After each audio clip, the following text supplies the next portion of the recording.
take care of patients in COVID-positive rooms, I won't pretend that I have been in the trenches because I am not in an ICU or an ER.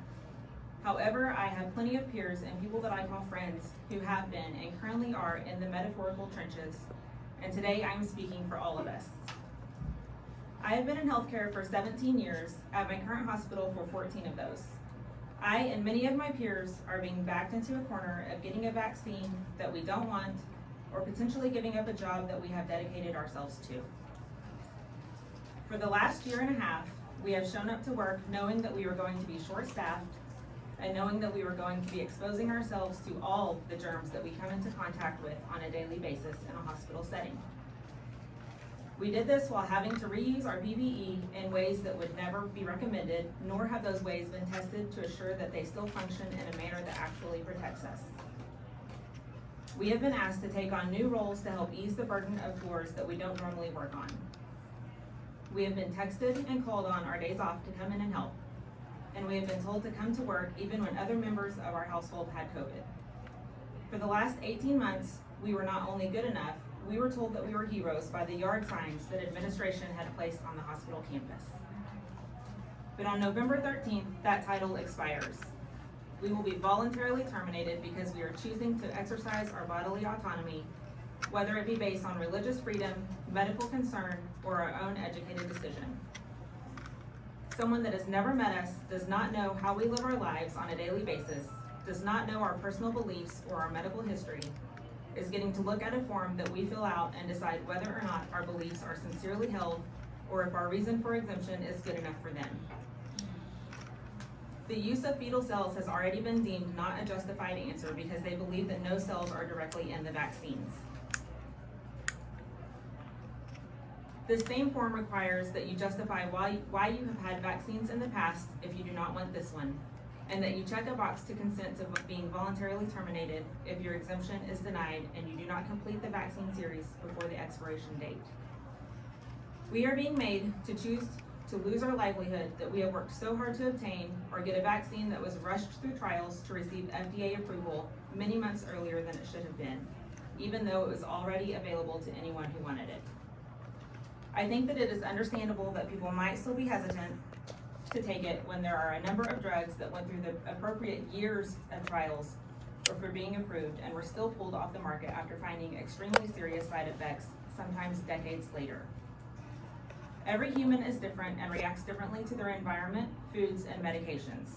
And every human has their own beliefs that may or may not be conducive to taking a vaccine. Healthcare is a very personal decision that should be left up to the individual that will have to reap the consequences, be it good or bad, of taking any pharmaceutical. That being said, the bigger picture is that this is about much more than whether or not any of the nurses get the vaccine. This is about basic rights as an Oklahoman and as an American. Even if you, sitting out there today, are in support of the vaccine, I hope that you are in more support of freedom.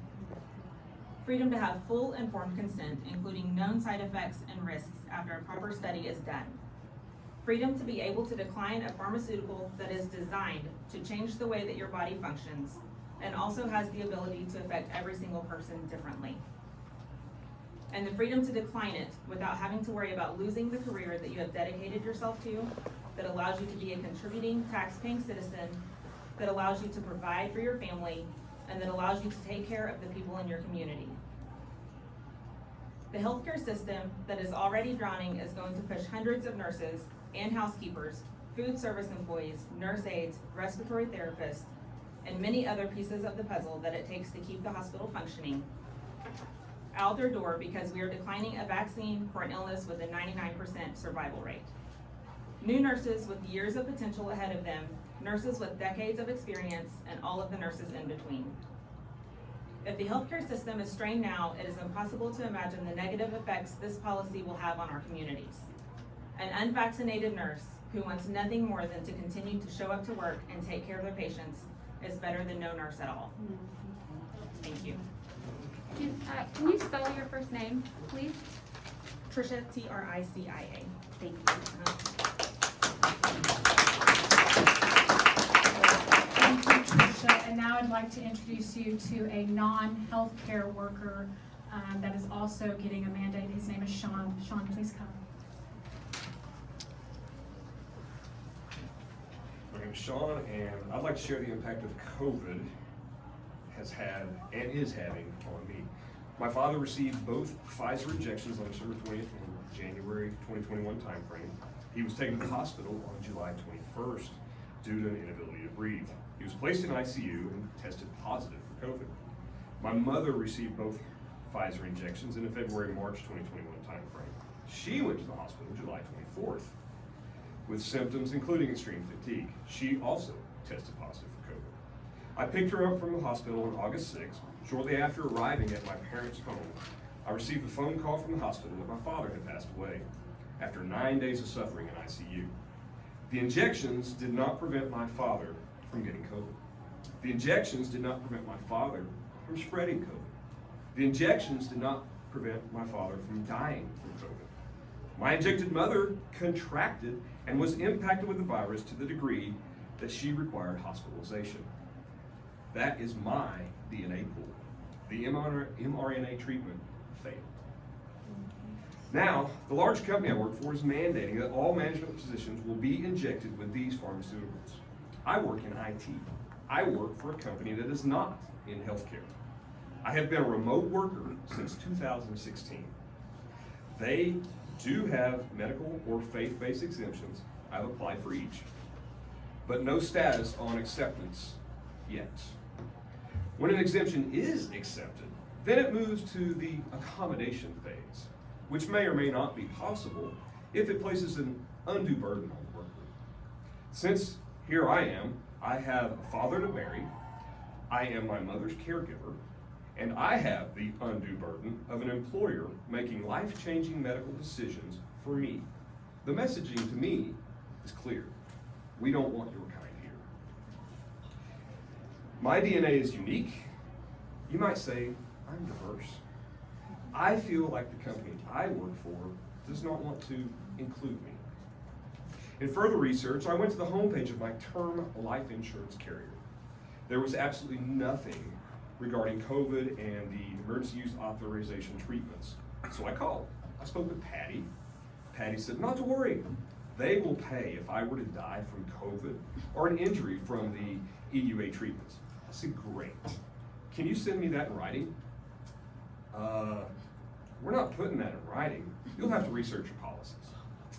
Seems to me, if there was no threat or loss for the insurance agency, they would have a portal to put your policy number and receive a custom specific letter for death resulting from COVID or pharmaceutical injury is covered. Thank you.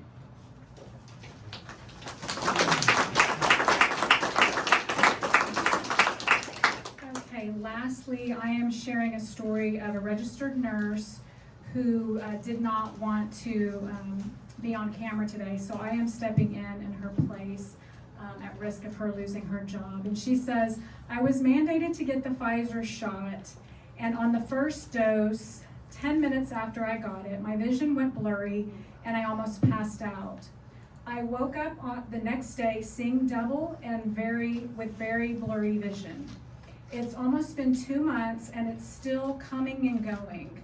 I have days when it's blurry and I see double, and there's days when it's not as much. The doctor said it could take up to 6 months to heal, or it could be permanent. Wearing glasses does not fix the issue, and we have tried many different lenses. I cannot work right now because I cannot see. Right now, it is the waiting period to see if it is going to be permanent. And she said that she has seen numerous doctors and has gotten it confirmed that it was definitely the vaccine by an MD ophthalmologist, and he said that he has been seeing quite a bit of this same side effect related to vision. And with that, I'm going to turn it over to Senator Shane Jett.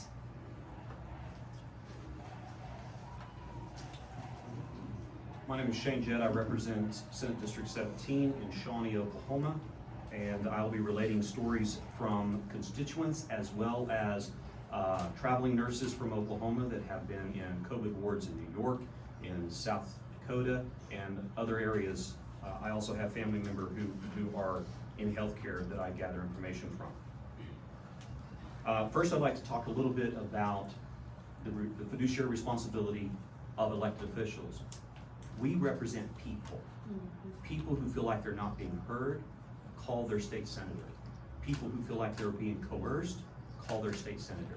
People who feel like their rights are trampled on and no one is reaching out to them, call their state senator. These are the stories that we're responding to. We as Republicans, I'm gonna chide my party gently. We are very pro-business. We are very against telling businesses how to run their business. But we do make an exception whenever business practices start hurting the people we represent. And so we don't allow businesses, for example, to work you 8 hours without a lunch break, or not allowing you a break, or not pay you overtime when they ask you to work extra, or if they take you away from your family to pay you double time during holidays. We do regulate businesses when they step out of line. If they have unsafe business practices, they don't want to put in guards around cutting devices because it raises the price of their equipment. We say, I'm sorry, but you can't put our constituents in danger at your workplace. So we don't represent businesses, hospitals, institutions, or even government agencies. We hold them accountable to the people who elect us and make sure that they're not abusing people, because that's our responsibility. So I want to tell you, I have people sitting in my home, MDs. One has had a vaccine, 2 did not take the vaccine. These are professionals that went through medical school. One of them said, I judged on my risk and benefit ratio that it was in my best interest to do that and for protection of my patients. But I don't believe you should force people to do that, because you have to live with the consequences of your health decision in your body. So he made that decision for him, and he recommends it for some of his elderly patients who have some of the underlying health issues. But for others, he does not recommend it. He said, if you're of childbearing age, we don't know what the clinical studies, the clinical results are over a 5-year, 10-year, 20-year period, because those times have not elapsed. And so we can't say, in all honesty, it will have no impact on you, because we haven't been able to do the study. Less than 18 months, you've rolled out through Operation Warp Speed a vaccine, the fastest has ever been out. We have to understand that people have the right to decide for themselves, because this is a risk, and we're analyzing the risk and the benefit from this vaccine. 2 of those doctors said, we've read the risk, we've read the reports, and we will give up our practice as a doctor before we will inject ourselves with this. Okay? Now, in the Nuremberg Code, it says if a doctor is not willing to participate in the experiment, that is one of the ethical determiners to say if this is an ethical application. I've had nurses on the phone, stories I'm relating to you, I spoke with personally. I find individuals, reach out to them and say, I will share your story. I promise to keep your identity safe, because they fear for punitive action by their hospitals or healthcare professionals, that they will be sued. And I said, on a scale of, not sued, fired. On a scale of 1 to 10, how confident are you that if you share your story, that you'll be fired? They said 10. And I said, on a scale of 1 to 10, how confident are you that the vaccine caused the ailments or issues or death that you have seen? They said 10. I know it is. In fact, it's on the death certificate. I had a nurse that I spoke with night before last who said, I am put under tremendous pressure to get the vaccination. And I'm asked daily, do you have the vaccination? And so she said, I talked to my husband, we prayed about it, and she felt like she had to give up her career as a nurse. And so she made the decision, because they had already had children and they weren't planning on having any other children. She took the vaccination. Now think about that. I've had 55 healthcare workers in my home, many of them of childbearing age, and they said, we're not against vaccinations, but we are concerned about the propaganda element, the censorship element, the coercion element, and not disclosing any of the information to us. And we want to have children. Do I have to choose between my career as a nurse, which is my passion and my calling, or to potentially be a mother? Because no one can look at those potential mothers in the face and say, we have 20 years of clinical experiments that demonstrate that there is no adverse effects. No one can, because 20 years haven't expired. And if in 2 years, 4 years, or 5 years, they say, oops, there was something there, and we're going to recall that, Pfizer, Moderna, and Johnson & Johnson are scot-free. They have zero culpability. Why? Because politicians in Washington, D.C. were protecting corporations at the expense of their constituents. We're supposed to represent people, not corporate profit margins. I spoke to a nurse last night who said, I had to do chest compressions on my husband. And my husband died 5 days after his 66th birthday because of the vaccine. And I told him not to get the vaccine. I'm a 32-year nurse. I told him not to. And I didn't talk to him for a little bit because he didn't listen to me. 5 days later, he was dead.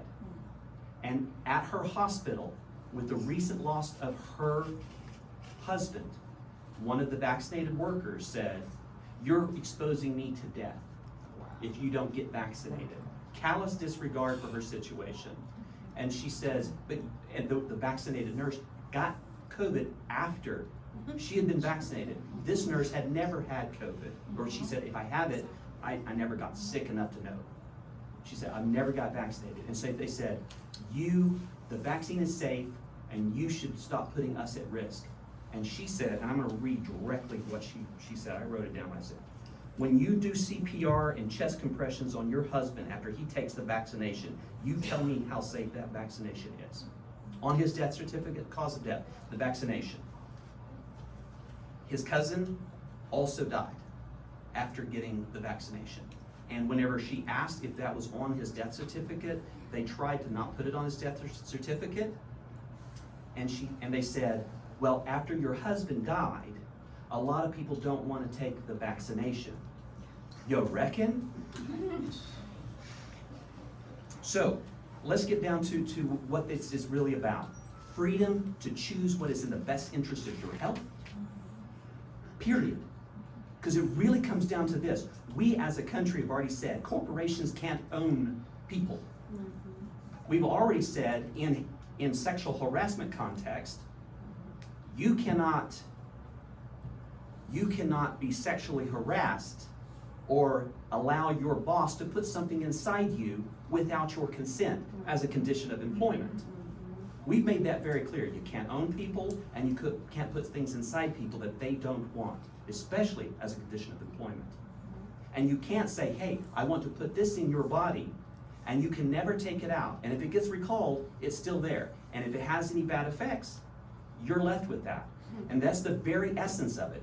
You have to make that personal decision for yourself because you have to live with the consequences. And Pfizer, Moderna, and Johnson & Johnson, courtesy of the US government, have zero culpability whatsoever. They have culpability, but there's no consequence.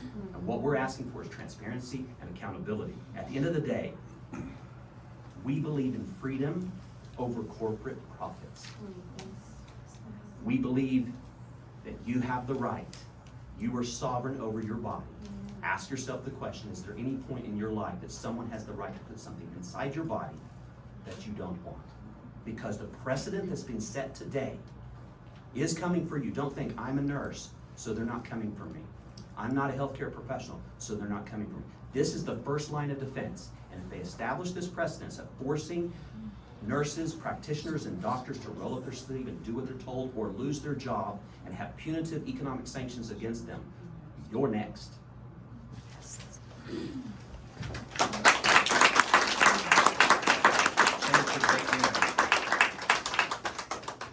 you, Senator. That was a tremendous explanation, and I think something we all agree with, everyone here, for the same reason. When I first heard about the possibility of medical staff being forced to take a vaccination or be terminated, I immediately went to work and started calling the hospitals, all the major health providers in our area, and asked, is this true? And can I see your policy? I was not granted that policy. They said it was reserved for employees, and I could reach out to an employee and get that, but I was not able to see those policies firsthand. But they did make it clear that this was coming down the pipe, and now we're seeing it. And this is urgent I would call it monumental, for the same reason Senator Jett just said, that it sets a precedent, that if we allow this, then what's next? And it's a clear violation of individual rights, medical privacy, freedom, and we're living in a day where freedom is being challenged at every step, in every way. And now is a critical time to take aggressive action against this, to stand. And that's what we're doing here, is simply to stand and say, no, there is a line in the sand and we're not gonna let you cross it. I appreciate all of you guys, all that you've done over the last year in our medical community. I personally have had friends and family that have been in hospitals that maybe some of you have helped. And I appreciate all that you've done, and so I feel it's my obligation and duty, my privilege to represent you and fight for you. So thank you. When I heard about your employment being challenged and you possibly being forced to get a vaccination you did not want, I did make calls, and then I started looking at other states around the nation to see if any other bills had been put forth. I did find it surprisingly, many states, if not most of them, had bills that were being presented to challenge this. And I was very encouraged by that. And I came across some language in Georgia that struck me because it dealt specifically with the COVID vaccine. And so I grabbed that language and I said, you know, because I knew one of the challenges with this whole situation was the private entities and dealing with too broad a topic, dealing with vaccinations in general. And so I wanted to deal specifically with the COVID vaccine, and what it said was it would not be allowed, it would not be mandated, a mandate would not be required or allowed unless, and then it gave a list of reasons, that it must be FDA approved, go through a 3-year double-blind study, must not have any other non-pharmaceutical alternatives. And so at that point, I said, well, the COVID vaccine fails all of these tests, and so we could protect our people immediately. But then, very quickly after, I began considering, after consulting other members of the Senate and the House, and said, you know what, it's not going to be long before it will be FDA approved, and it will go through these studies. And then what? Do we say it's okay to mandate? It's okay to forcibly inject? And so I didn't like that path, and so I stripped out that language, and I left it with no mandate, period. Pretty simple. So I want to read you the final version of the bill that I have written. It's not an independent work. Like I said, I started by looking at other language, and then I've been in consultation with other legislators, and we're talking about what's best. And so this is not Merrick's bill, but this is a work, a collaboration. And you know, Senator Bullard has language for another bill that I think is very strong. And we're looking at any other possible options that we might have to protect our healthcare workers, and I believe workers in general in Oklahoma. And so this says it's a new law to be codified in Oklahoma, and it covers a covered entity, which includes, by covered entity we mean a state agency, a political subdivision, any entity that accepts state funds, any entity that employs individuals who are required by the state or a political subdivision to have a licensure or certification issued by a state agency, any hospital licensed by the State Department of Health, any private entity. And I know that that's a flag for many Republicans and many people in general, is the inclusion of the private entity. But like Senator Jett said, there's already regulation in private industry, and this is not something new. And so this is, you know, when it is a matter that is impacting someone's personal health and personal freedom, then it is something that concerns us and that we want to intervene and protect people.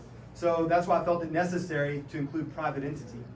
But these covered entities shall not require the receipt of any vaccine used to prevent COVID or any future current or future variant of COVID for any reason, including but not limited to as a condition of employment, professional licensure, educational admittance, certification or degree, admittance to any place of business or entertainment, or access to any mode of transportation. So we wanted to go ahead and have a broad net, a wide scope, and go ahead and include protection for those that might want to get on a plane, for instance, or a city bus, and not be refused admittance because you don't have a vaccine passport. So these covered entities or agents shall not discriminate against, punish, demote, or isolate any employee of the covered entity. So we didn't want there to be consequential discrimination if you chose not to get the vaccine. And so then we still have this segregation and divide that if you didn't get the vaccine, you're over here on this side of the hospital, garbed up. Right now it's a mask, but who knows if soon it'll be a full hazmat suit. And so we don't want that discrimination, that if you chose not to, because in the end, what it's doing is revealing your personal choice. It's exposing your medical privacy. And so we wanted to provide protection from discrimination.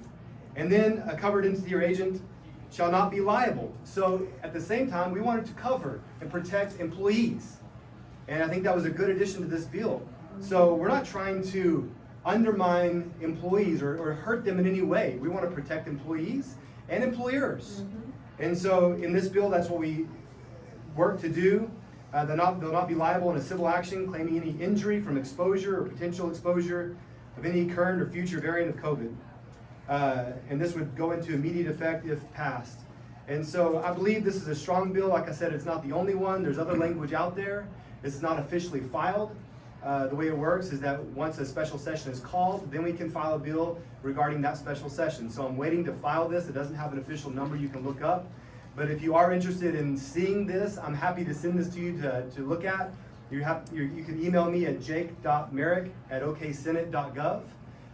Send the email. My amazing secretary will take care of you and get you a copy of this. But we are continuing to pray for all of our medical staff, for all employees, employers, and for Oklahoma in general. And I encourage everyone to remain in prayer because we know what kind of battle we're really fighting here.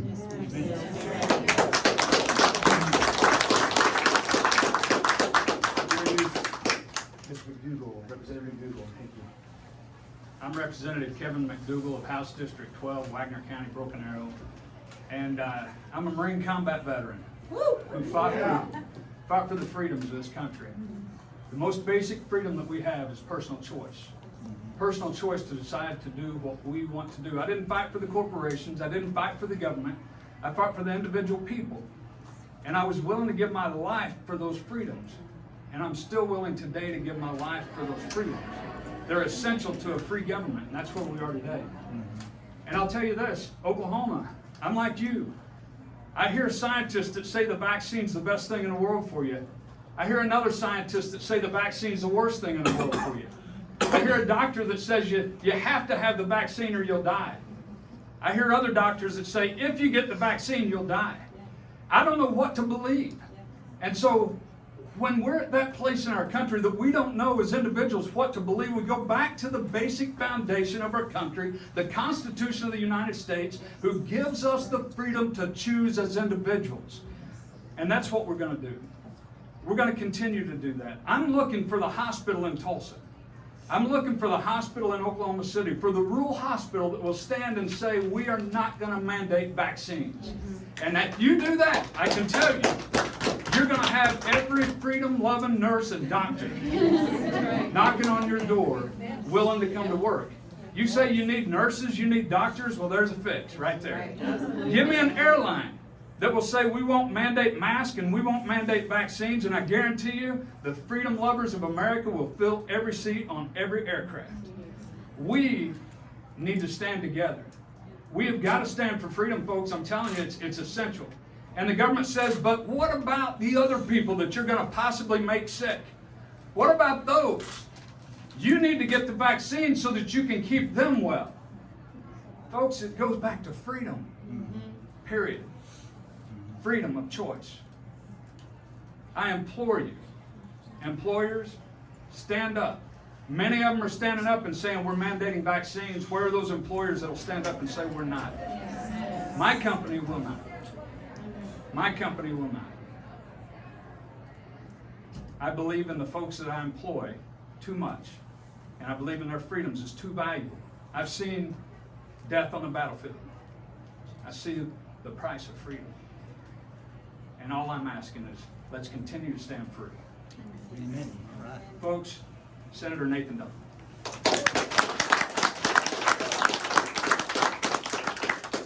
thank you all that have come out here. Not just those of you in the press and the media, we do appreciate you giving us this platform and this time, but all those workers that have come out, especially in the healthcare industry that are facing these deadlines. But we have people from other industries, other individuals that are not a part of the healthcare industry that see how impactful this can be long-term on our fellow citizens, on our fellow men and women, and possibly on ourselves as that comes along. We've had a lot of great speakers, hit on a lot of points. I'm going to just give a quick recap and hit on the foundational principles of what this is all about. What this is about is individual liberties. And the interesting thing about individual liberties is it's about the individual, right? This isn't about the government. This isn't about employers or corporations, because as was said, the government doesn't own our bodies. Corporations and employers do not own our bodies. We as individuals own our bodies. I want to go back to the founding document of this United States, the Declaration of Independence. It says that to secure these rights, governments are instituted among men. We often talk about the rights of life, liberty, and the pursuit of happiness. But we forget that next phrase that says that to secure these rights, governments are instituted. That is the purpose for government. That's what we as elected officials have a responsibility to do, is to secure the rights of the individual, whether those rights are being attacked by the government itself or another entity of government, whether those rights are being attacked by a corporation or an employer, or whether those rights are being attacked by a different individual that's attacking those individual rights. We have a responsibility to protect those rights. Those rights that the Declaration says we are endowed by our Creator with. Now, the Declaration also says that these rights are self-evident. Unfortunately, in this day and age, we're seeing that it isn't self-evident, that a lot of people don't understand that individual liberty that we each have as individuals. So we are being forced now to come out and to proclaim, no, we as individuals have the individual right to protect our lives. You cannot force us. You cannot coerce us. And if you are going to try to do that, we as elected officials will stand in your way. We don't want to. We hope that these employers will make the right decision. But we will use every means necessary. We're looking at lawsuits. We're looking at legislation, because we are going to protect those rights of the individual. That is our goal. That is our focus. So I implore all the individuals out there, whether you are in the healthcare industry or not, if you have heard of an employer that is trying to force this on someone, contact them and ask them not to force this. Ask them to respect individual liberties, because this is going to come down the path for all of us eventually. This is the first line of attack, so we must all stand together. When the Founding Fathers drafted that Declaration of Independence, talking about those rights, they weren't just coming in as elected officials. Yes, several of them were. Several of them had served. But they came together as businessmen, as merchants, as individuals, as soldiers, as people that understood those principles of liberty, standing for their fellow man. So we aren't just here standing for the healthcare workers, although they're the front line right now. We've heard about our frontline workers, and right now they're the ones that are being on the front line being attacked. And so we are standing with them, and we ask everybody else to stand with them as well. Not just us as elected officials, but you as individuals have a voice, and it's time to let your voice be heard. Please stand with us. If you want more information, you can visit the website, OKHPR.com. That's the Oklahomans for Health and Parental Rights website that they've been coordinating a lot of this. You can contact any of the elected officials up here. We'd be happy to help in the situation. We are fighting for you and for your rights.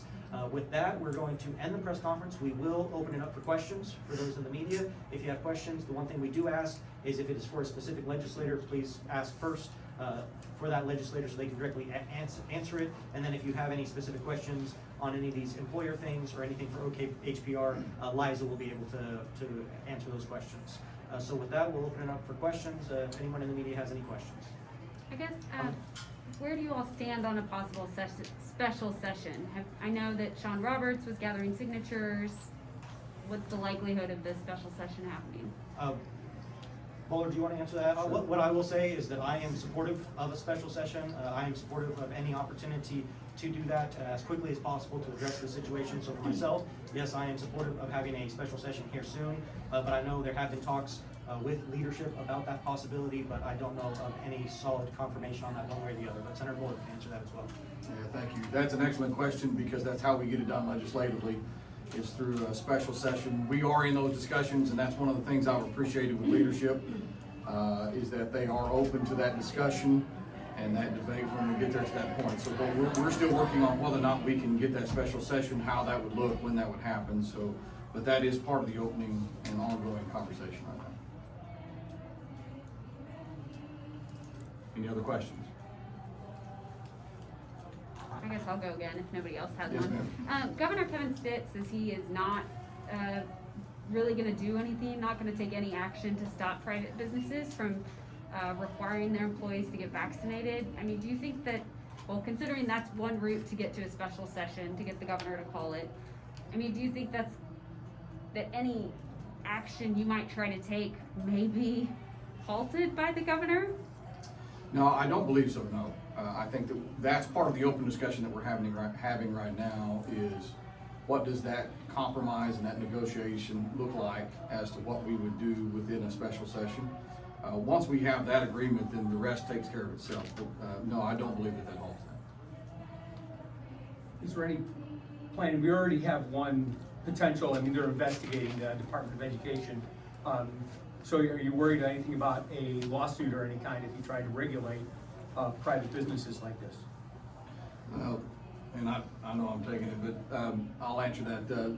No, I don't think so. I think that it depends on what you come up with in that compromise, what the bill looks like overall as language, but there's a long-standing history. You can go back into wars and find that we have a lot of support for conscientious objection. And that is standing precedence that we have, that you have that freedom as a conscientious objector. And so depending on how we would write that language and how that would work, whatever we come out with, I can promise you will be constitutional. So no, I don't have any fears of that. I'll say one thing on that also, because oftentimes that is brought up, the possibility of a lawsuit, and that is often used as an excuse to not even make the attempt. And so, no, we don't believe that there would be a lawsuit that would be successful in that, because like Senator Boulder said, we make sure that we have something that is constitutional and focuses on the precedents as well as protecting those individual liberties. But oftentimes that is just an excuse that is used or is given out there to say, well, we can't even try this because there might be a lawsuit. We might lose that lawsuit. That's not a good enough reason not to try to stand up and fight for people's individual liberties. So whether or not there is a lawsuit, we are going to push forward with protecting individual rights. I would also follow up with that. I'm concerned about our employers here in Oklahoma. I do not want businesses to go out of business. They sustain families through the jobs they create. And what they really need to be concerned about is the fact that they're not protected by the indemnification that was given to Johnson & Johnson, Moderna, and Pfizer. So whenever they are coercing their employees to take vaccines so they can go back to business without taking in the consideration of the individual choice of that human being to decide how they're going to live with potential consequences of that vaccine, they can be looking at class action lawsuits from their employees because they've endangered their health for their own profits or their ability to open their business. So be cautious out there, because this is moving. You have the White House are being unilateral trying to push this. I have a defense contractor that has business here in Oklahoma, a huge aerospace defense contractor, that not only required that they have a vaccination for their employees, but they said if your spouse at home doesn't get vaccinated as well, then we are going to test you twice a week. So this is not just in the healthcare, and so they're opening themselves up to lawsuits because they are putting corporate profits and their ability to go back to work over the individual interests and the human rights of whether or not they allow something to go inside their body. So Oklahomans, be careful. If you own businesses, don't expose yourself to a lawsuit.